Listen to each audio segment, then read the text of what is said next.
Eu sou João Pedro Tartari, esse é o Página Rosa e hoje em clima de festa italiana. Isso porque está acontecendo aqui no Centro Cultural José João Santin a exposição Recortes da Itália, da artista visual Vânia Regina Bergonzi. Ela trabalha principalmente com a arte mais figurativa e com a pintura em tela, principalmente com a tinta acrílica. Tem algumas inovações que estão acontecendo também nessa exposição aqui e eu acompanhei todo esse momento, trouxe alguns desses registros para você, que você acompanha agora na sequência nesse PR Vlogs.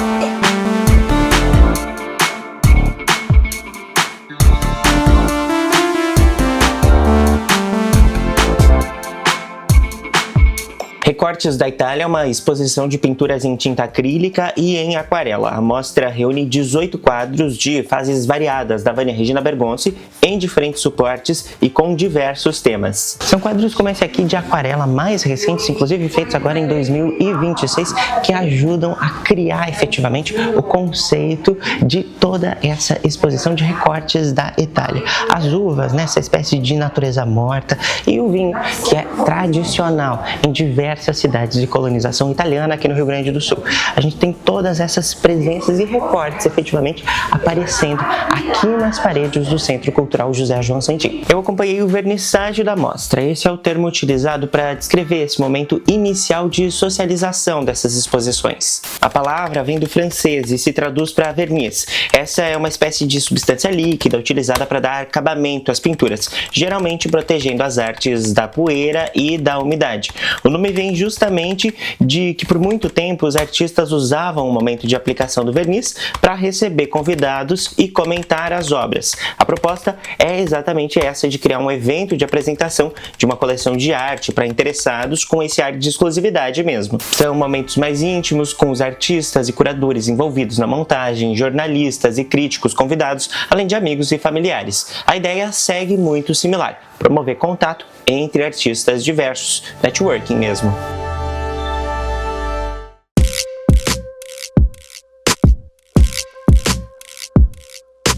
As artes da Vânia usam técnicas diversas, mas trazem principalmente esse estilo mais realista. Dentro do universo das artes, esse termo é utilizado muitas vezes para descrever um movimento artístico que aconteceu ali no final do século XIX, que buscava rejeitar aspectos mais subjetivos e idealistas da arte, que tinham sido muito apropriados ali no romantismo, que veio logo antes dele, para criar identidade nacional. O realismo, por um outro lado, é mais cítrico e ele tem justamente essa ideia de criar uma realidade mais objetiva, muitas vezes utilizando de uma ironia até mais áspera para conseguir chegar nesse objetivo. Aqui no Brasil, a gente tem todo esse movimento principalmente ligado ao Machado de Assis na literatura, né, e que tem muitos livros que vão realmente construir esse contexto, utilizando personagens de uma forma quase mecânica, quase como engrenagens mesmo,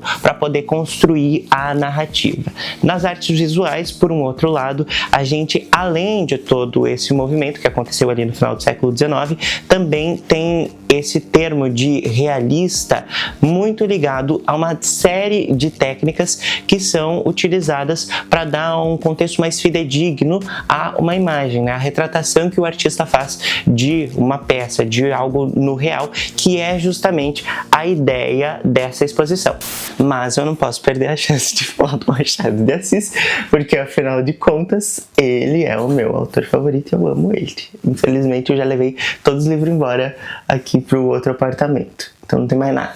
Até é difícil relacionar esse realismo movimento com as obras da Vânia, porque lá no final do século XIX esses artistas estavam muito interessados em retratar uma linha mais social. Então é possível acompanhar nas obras da arte visual muitas figuras que não eram pintadas, por exemplo, no romantismo ou até no arcadismo, de condes, duquesas, e sim de trabalhadores da Revolução Industrial ou de camponeses. Todos eles estão presentes na arte visual. A Vânia, por outro lado, está muito mais focada, principalmente nessa obra, em criar também uma identidade, em trazer, em valorizar essa identidade dos imigrantes italianos aqui no Rio Grande do Sul. Eu acho que é a paixão pelos elementos da cultura italiana e pela Itália.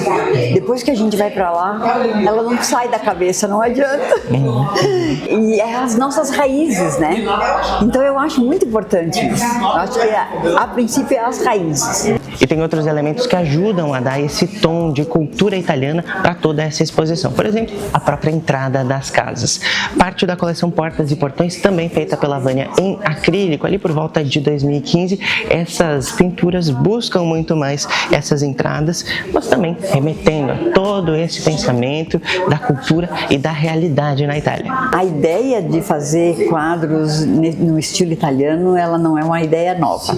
Eu já fiz uma exposição há muitos anos atrás, o nome da exposição era Elementos da Cultura Italiana. Aí tinha poço, tinha aquela roda de água, carroças, etc. Eu vendi muito bem e foi muito bem aceita, porque a nossa cultura gosta muito, né? E aí foi ficando e eu comecei a gostar, né? Tanto que para pintar frutas também, eu sempre gostei de pintar uva, ela me encanta. E aí eu acho que é uma ideia que está sempre na minha cabeça. E uma vez eu fiz uma exposição também chamada Portas e Portões, que também me remetia a portas italianas. E aí surgiu essa ideia e eu dei andamento e continuação.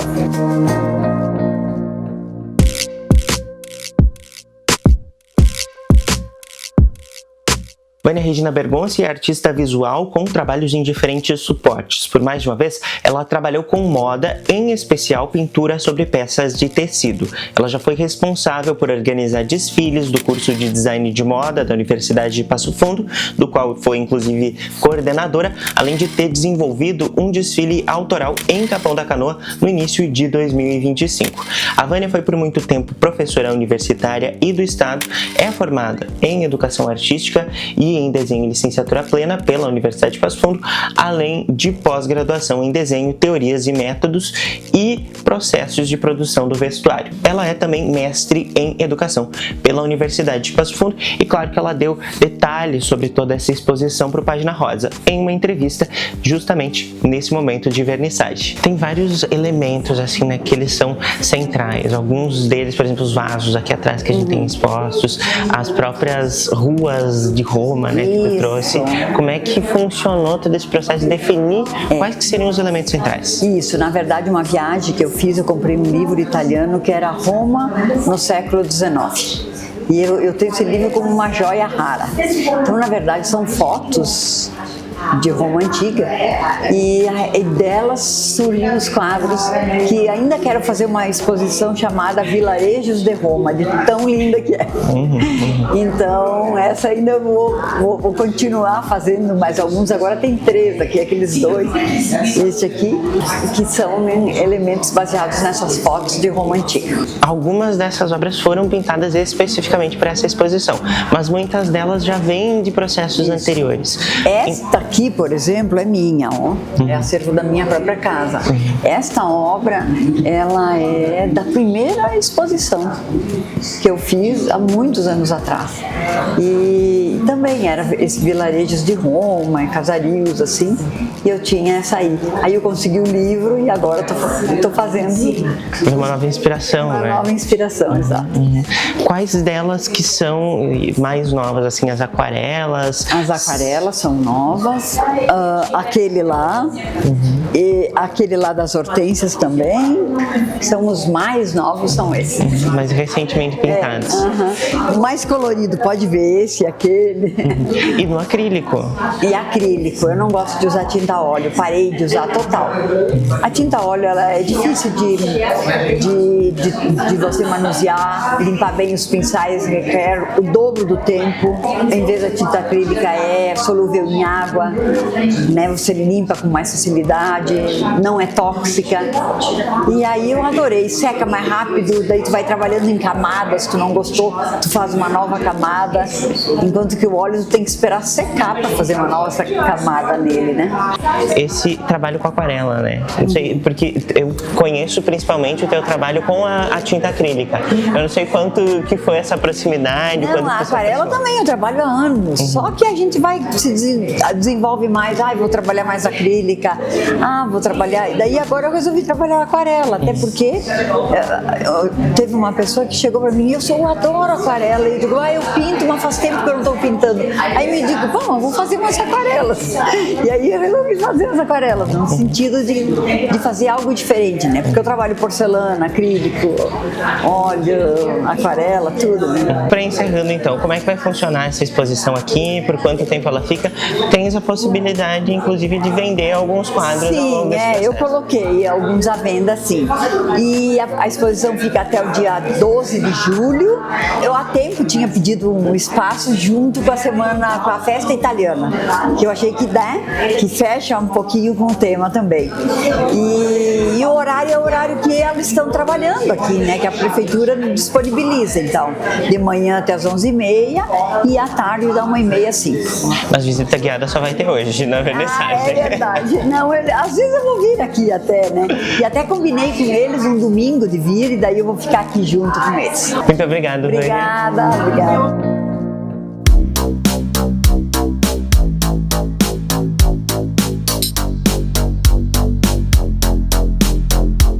Além da uva e do vinho, elementos do campo, cenas urbanas e vasos de cerâmica, formas de remeter à cultura que veio para o sul do Brasil com os migrantes italianos também no fim do século XIX, a partir de 1875. Eu fiquei curioso e nas minhas pesquisas para fazer esse vídeo eu busquei relações entre esse elemento do jarro e a arte italiana. Um dos principais nomes que apareceu foi o do pintor metafisicista Giorgio Morandi. Ele nasceu em Bolonha, na Itália, e é um dos principais responsáveis por fundar a pintura metafísica. A arte metafísica é o nome dado a esse estilo de arte plástica que busca criar uma natureza de um mundo além da realidade. Ela é muito similar ao surrealismo, justamente porque surge um pouquinho antes, ali bem no comecinho do século XX, e vai servir também de inspiração para todo esse movimento.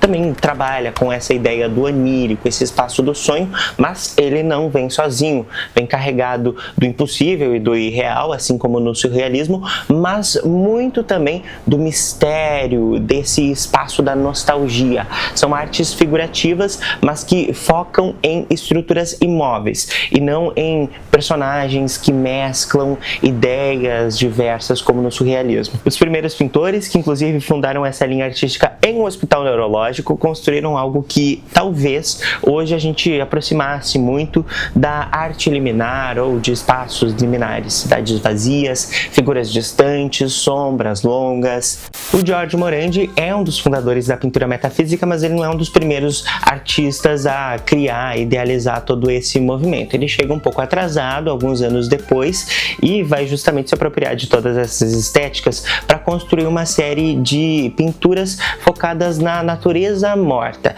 Esse é o principal assunto da maior parte das obras dele e que tem como foco central objetos do cotidiano do início do século XX. Então, caixas, uma série de louças, cachimbos, e o que vai dar esse tom meio estranho do metafisicismo, alguns manequins. Ele consegue todos esses objetos justamente garimpando por uma diversidade de mercados e de lojas de artigos. E aí assim ele vai construindo dentro do próprio ateliê dele um espaço de diversos, assim, quase um depósito de diversos objetos que ele vai usar como tema das pinturas dele. Em Natura Morta, por exemplo, ali de 1946, ele traz justamente uma série de louças, diferentes jarros, que você pode observar tem esse tom meio desbotado, quase como uma memória que vai se desfazendo e que cria justamente também essa ideia do metafisicismo, né, de algo que remete a um cotidiano, mas que também não é exatamente esse cotidiano.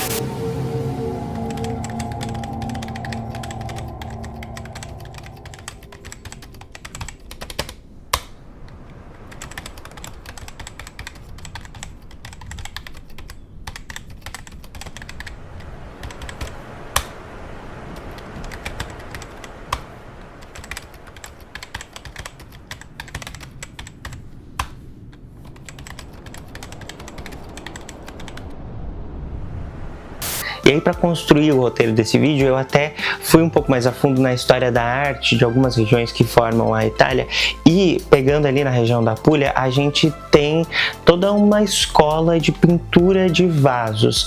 Data por volta do século VII a.C., então no período pré-romano, e são 3 linhas principais: a dauniana, a peucetiana e a messápia, além também de uma grande quantidade de vasos pintados naquele estilo muito parecido com o grego, de pintura preto e vermelho, sabe, aqueles vasos pintados tradicionais. Todas essas estéticas, claro, elas são reaproveitadas, como tudo na arte, no classicismo do século XV ao século XVII e também no neoclassicismo, que data ali da metade para o final do século XIX. Elas não são tão similares à ideia que a gente tem quando a gente pensa, por exemplo, num vaso romano, na primeira ideia que vem na nossa cabeça, mas também tem um contexto interessante e que talvez inspire em alguma medida. E aí, por que tudo isso nesse vídeo? Eu sempre produzo o Página Rosa pensando em possibilidades do que o artista poderia ter encontrado de referências quando ele vai construir essas pinturas, até para te apresentar possibilidades de caminhos que a arte pode tomar.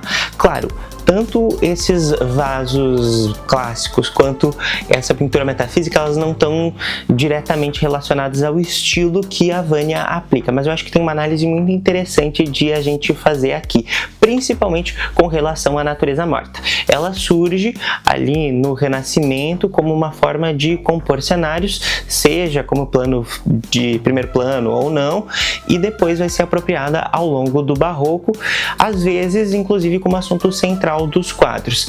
Em todos esses casos, ela é utilizada com cores muito vibrantes, com elementos principalmente de frutas, flores, e tanto que a gente vê uvas muito roxas, ou muitas vezes as próprias tigelas assim que seguram todos esses elementos num laranja ou num marrom bastante vibrante. Quando a gente passa para um dos grandes nomes da natureza morta, o do Giorgio, a gente tem um esmaecimento meio climon, assim, com tons bem pastéis, bem mais neutros, que compõem toda essa narrativa. Eu acho que a Vânia puxa muito mais do Renascimento, até por conta de também ser um movimento italiano. A gente tem grandes pintores da Itália, mas que se apropria muito mais dessa estética do vaso da avó, disso que a gente veria na casa de uma avó imigrante italiana. É algo que me traz muito mais essa estética, claro, com cores muito vibrantes igualmente. E aí, o que motiva a minha análise nesse sentido? Nessa mesma exposição, a Recortes da Itália, a gente tem um outro quadro que também segue uma linha muito similar.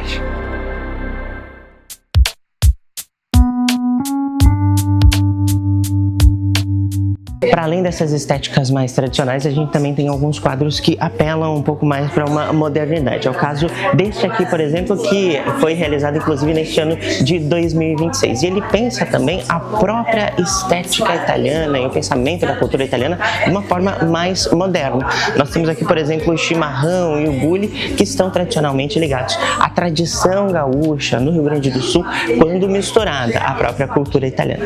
Tudo isso com esse fundo também que busca muitos elementos que vão além dessa arte mais figurativa, muito mais próxima da Renascença, que tem esses elementos de natureza morta muito mais presentes, abordando também toda essa estética de uma forma bem mais colorida. Às vezes tu começa a achar, vou fazer um mais clássico, daí tu vai.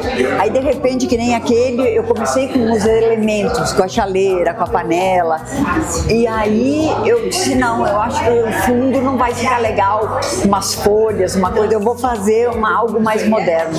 E aí ele pode ver, ele é meio um abstrato, né? Ele é um abstrato, e daí foi feito assim, foi essa a ideia, né? De modernizar um pouco. Assim como este, ó. Esse tem uma mistura de várias técnicas. Eu vi que o contorno dele é bem diferente também, né? Ele remete a um outro estilo. Isso, ele é. Se tu observar, os estilos se repetem. Lá, olha lá, ó, aquelas pinceladas é as mesmas que tem aqui, só que tá mais leve aqui, mais pesado lá. Então, mas é justamente para dar uma modernidade no trabalho.